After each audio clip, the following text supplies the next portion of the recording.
How to remove photos from iCloud but keep on iPhone. To get started, first of all go ahead and open up the Settings application on your phone. Once you're here, tap on your account at the top. This is your Apple account settings page.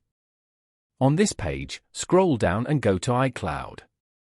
Here, you can view your iCloud storage and all the apps that are currently synced to iCloud.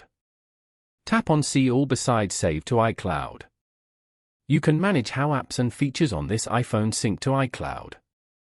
And then, go to iCloud Photos. Over here, turn off the Sync This iPhone feature. When syncing is off, your photo library is included in your device backup. Following these steps, you can easily remove photos from iCloud but keep on iPhone. Thank you for watching. Please leave a like if this tutorial helped you, or leave a comment below if you have any questions related to the video.